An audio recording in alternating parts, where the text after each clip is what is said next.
মাওলানা মোহাম্মদ গোলাম মোস্তফা মোহতারামকে আলোচনা করার জন্য বিশেষভাবে অনুরোধ করছি।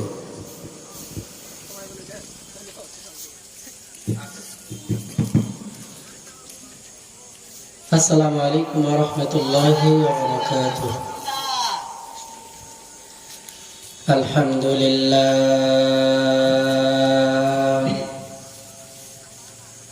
আলহামদুলিল্লাহি কাফা ওয়া সালামুন আলা ইবাদিহিল্লাযীনা ইসতাফা।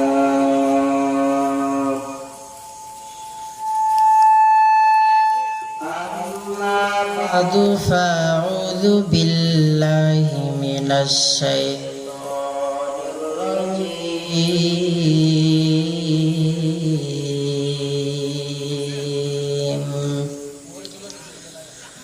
বিসমিল্লাহির রহমানির রহিম।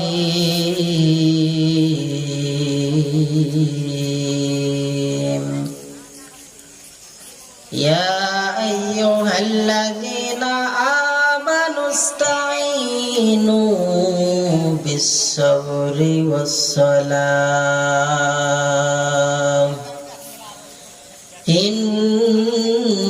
ইন্নাল্লাহা মা'আস-সাবিরিন।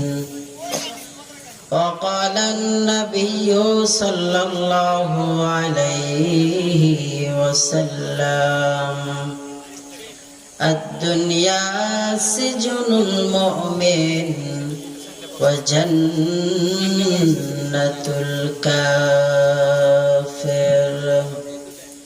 أو كما قال النبي عليه الصلاة والسلام.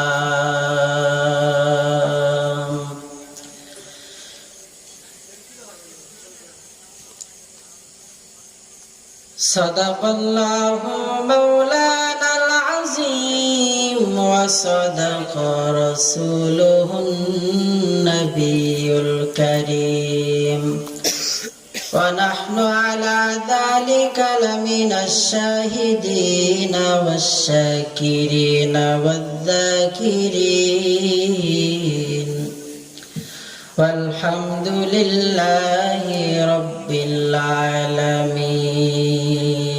دو خدا দাও আমায়াবা ওমর দারাজ দিল।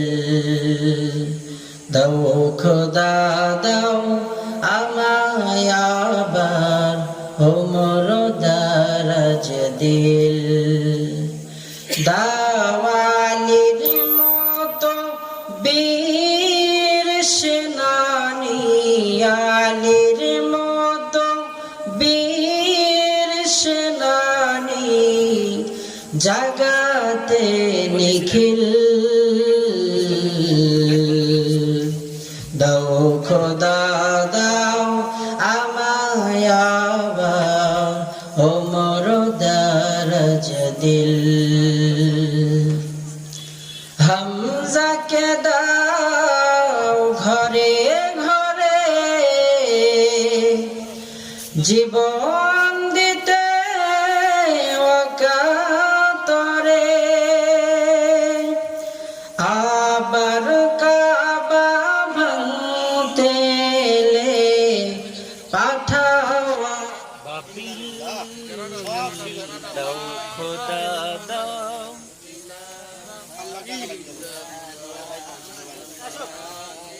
আল্লাহ ফরত নে কয়বার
আলহামদুলিল্লাহ,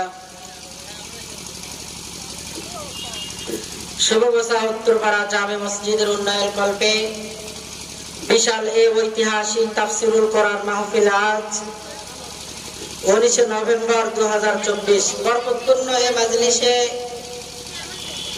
কথা বলে আপনাদেরকে ধন্য করবেন আল্লামা তারেক মনোয়ার সাহেব দামাত বরকাতুহুল আলিয়া।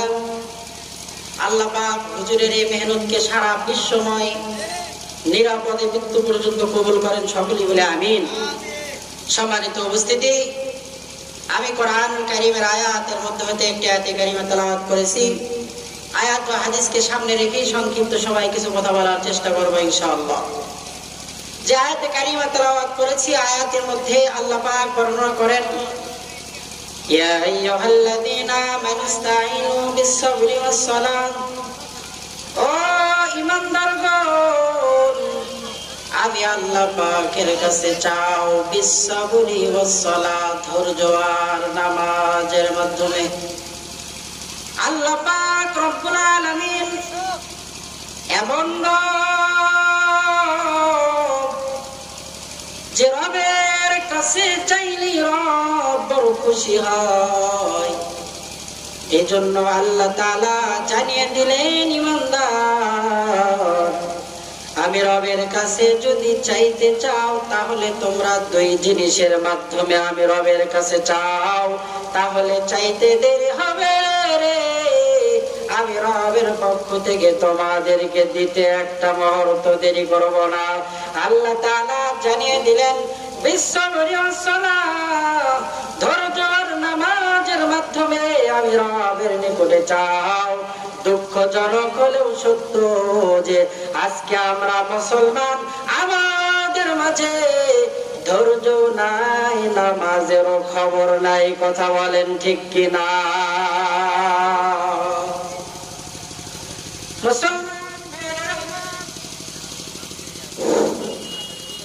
আল্লাহর পয়গম্বর বিশ্ব নবী রাহমাতুল লিল আলামিন উম্মতদেরকে জানিয়ে দিলেন, উম্মতের দল, মানুষ নামাজের মাধ্যমে আল্লাহ পাকের যত নৈকট্য লাভ করে আর যত নিকটবর্তী যায়, ভিন্ন কোন ইবাদতের দ্বারা মানুষের পক্ষে আল্লাহ পাকের এত নিকটবর্তী যাওয়া সম্ভব নয়।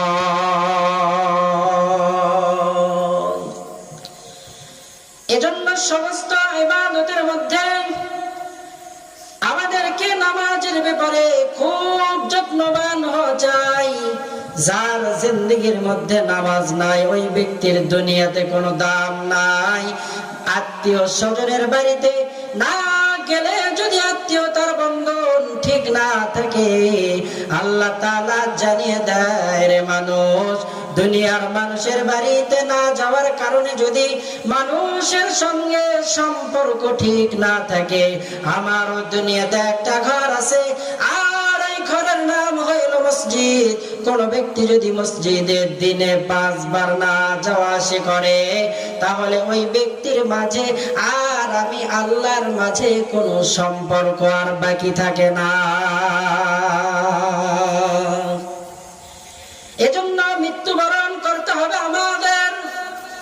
মৃত্যুবরণ করার পূর্বে আমি আপনি যদি মসজিদমুখী হই, তাহলে আমার আপনার জিন্দেগিটা বড় সফল কাম। যদি আমি আপনি নামাজি না হই, তাহলে আমার আপনার জিন্দেগিতে মৃত্যুর পরে বড় ভয়ানক একটা সময় চলে আসবে। আসবে মরণ, কখন কোথায় কারো জানা নাই। আসবে মরণ, কখন কোথায় কারো জানা নাই। জানাজার নামাজের আগে নামাজ পড়ো ভাই, তোমার জানাজার নামাজের আগে নামাজ পড়ো ভাই। আসবে মরণ, কখন কোথায় কারো জানা নাই।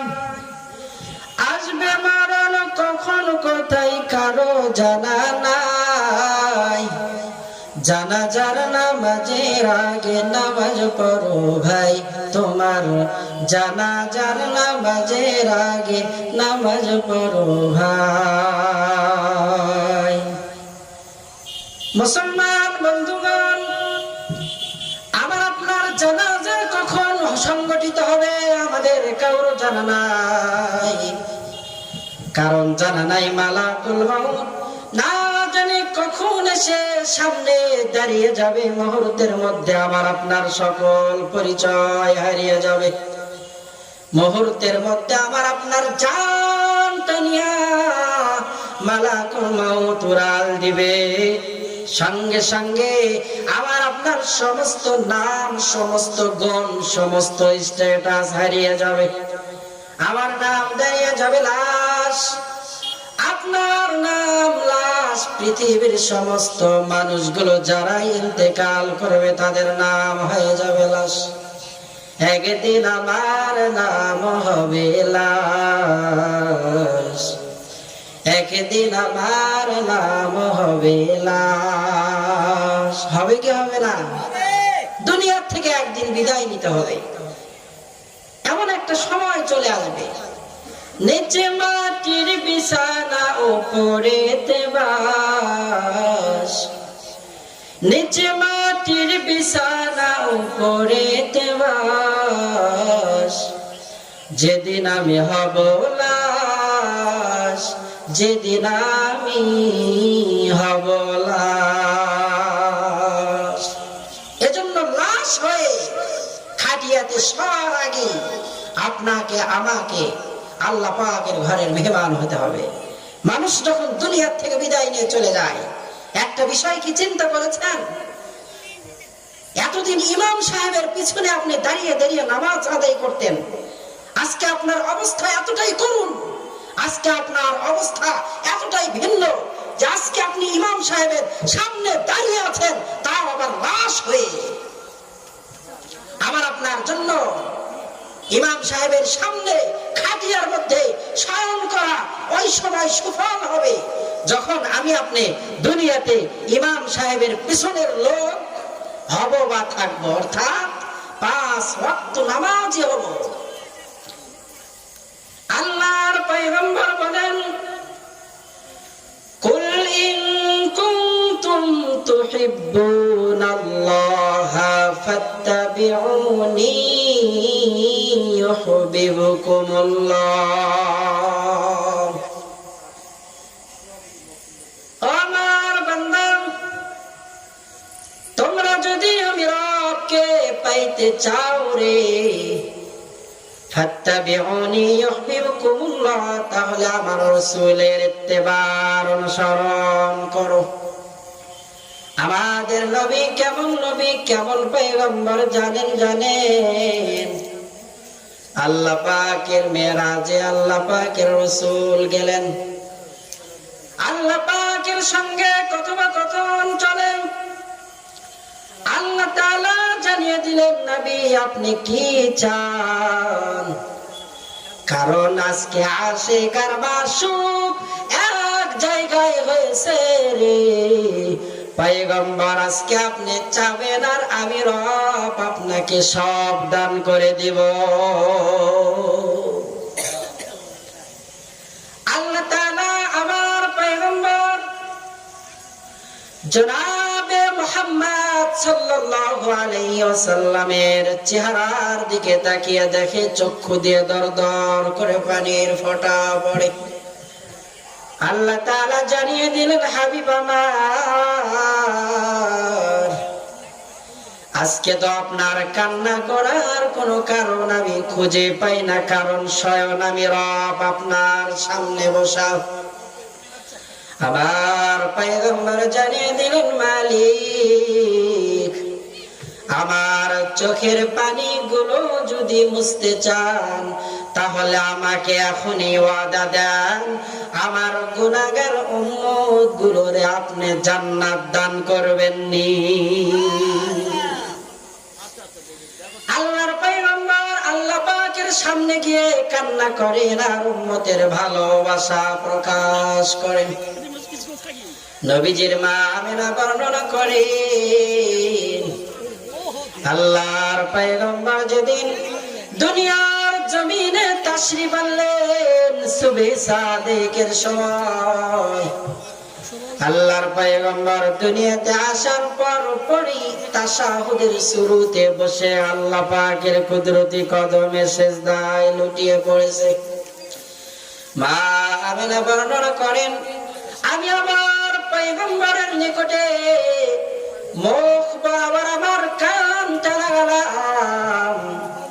আমি কানটা লাগিয়ে শুনি শিশু মুহাম্মদ দুনিয়ার কারো কথা বলে না, সিজদায় গিয়ে বলে, ও আমার মালিক, আমার গুনাহগার উম্মতের কি অবস্থাটা না হবে, আমার গুনাহগার উম্মতকে আপনি জান্নাত প্রদান করবেন নি। আল্লাহর পয়গম্বরের 3 দিন হলো মদিনায় কোনো খবর নাই। আবু বকর, ওমর, ওসমান, আলী সবাই কান্না করতে করতে বেহুশ হয়ে গেছে। 3 দিন পরে আবু বকর সিদ্দিক রাদিয়াল্লাহু তাআলা আনহু ওমরকে বলে, ওমর ভাই, আর মদিনায় বসে থাকলে চলবে না, তাড়াতাড়ি পয়গম্বরের খবর নিতে হবে। মদিনার বাহিরে চলে গেছে। যাওয়ার পরে বাজারের ভেতরে গিয়ে ওমর ফারুক রাদিয়াল্লাহু তাআলা আনহু ডাক দিয়ে বলে, মদিনার মানুষ, তাড়াতাড়ি বলো, আমার পয়গম্বরকে কে কোথায় মেরে রাখছো রে? যদি না বলতে পারো আমি ওমরের তরবারের হাত থেকে কিন্তু একটাও বাঁচতে পারবে না।